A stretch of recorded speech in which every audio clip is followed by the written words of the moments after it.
Hey everybody, it's Professor Fillmore. This is week 7 of English Composition 2.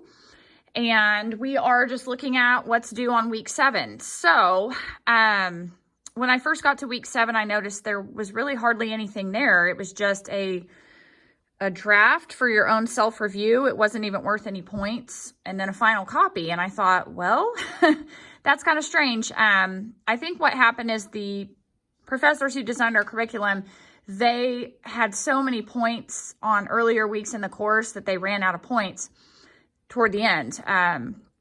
We had been scoring English Comp 1 and 2 out of 1,000 points since 2015, and that's really how averages are figured out at the end of the class, is it's the total number you've earned divided by 1,000. And at any given time, by the way, you can go into the grade book and see how many points you've earned, and you would divide it by the total number that has been available so far. So I did want to clarify that at the end of this particular section, and this is for the late 8-week term, fall 2020, section MW 11F, you guys are in a slightly different boat. Your total points are not going to be 1,000, and that's because there were 2 assignments early in the term that I made either optional or no penalty or extra credit because we had had the ice storm and there were many students who were out of power, for some people short term and some people long term. So on week 2, I want to go back and look at this now because we're almost at the end of the class. So the very first assignment on week 2 was a cooperative activity, and if you did the assignment, you were scored, but if you did not, I didn't penalize you, so your grade was left blank in the grade book. It was worth 15 points, so if you didn't do that assignment, that means you're being scored out of 985 at the end of the class instead of 1,000. However, it could change again because on week 3, when I realized some people were still out of power, I made the first assignment optional and worth extra credit only. So this one was worth really 0 points in the grade book. So if you chose to do it, you got extra credit. But this would mean you were scored out of 970 if you did not do both assignments. So what I had to do, though, is this 15 points that this assignment was supposed to be worth, I had to put those elsewhere. So I added 10 points to an assignment later on in week 3. And then I had 5 points left. So when I got to week 7 and saw that there weren't really any assignments worth points other than the final copy of your Toolman argument, I decided to put the 5 points toward your draft because it was asking you to turn in a draft on a Turnitin link and just self-review it. And I thought, well, there would be more incentive for you to do that if there were points. And I had those 5 points. So that is why this is now a 5-point assignment. So it does say that I will be doing what's called a brief global review. So, and it's right here, or a short global review of your paper.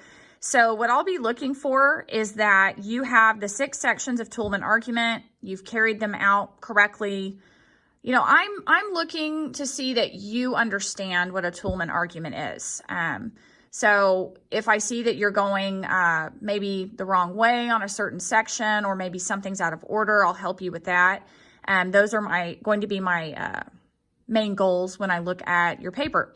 So recently I posted in the news forum on December 4th, actually, that, you know, you don't have to go crazy with this. So take your existing classical argument, some of what you already wrote on that paper can be moved into your Toolman argument.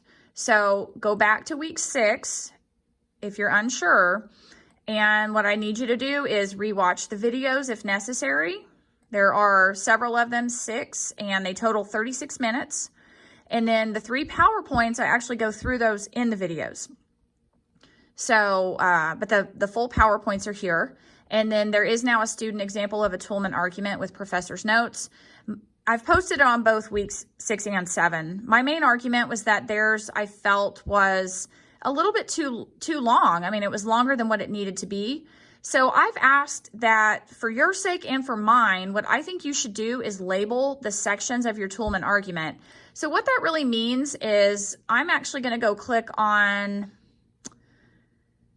where is it? I scrolled past it, I think. The first PowerPoint. from week 6. Sorry, that's a graphic I'm working on for pageants. And we're going to go to the end. No, I don't want the end. I want one of the first slides. So this is just a good basic list of the 6 sections of a Toolman argument. So if you can label your first section claim, the second section qualifiers, the third is reason/evidence, the fourth is warrants, the fifth is backing, the sixth is rebuttal response. And again, this PowerPoint as well as my videos go through all of that very carefully. But what that means is just each time you start a new section of your Toolman argument, just put like a heading right above it for me.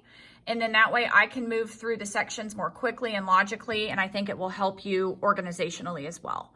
So that's what I'm asking you to do now in order to get your draft together. And you can leave those headings on the final copy. That would help me too when I grade.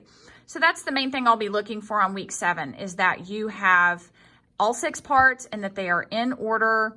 Of course, citations and works cited page, and that will be due Thursday at noon. I want to start looking at them then so that I can make sure I have all of them done by Thursday evening, Friday morning. Gives you plenty of time to get your final copy turned in so you can focus on week 8 work because we're not quite done yet.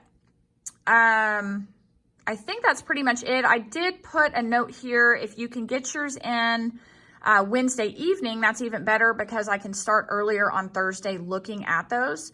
So get those, uploaded when you can. And I mean, that's pretty much it on week 7. There is something I added here because you guys have been doing peer reviewing of each other's drafts. So if you would like to upload to this optional peer editing forum, you can do that as well. But because there were no points really left to put anywhere, it's not for a score. That's just for you guys. But my actual feedback will be left here on this Turnitin link that is required for 5 points. So if you have any other questions, reach out and let me know. But that is the only video I have for you for week 7, and we'll see you guys soon.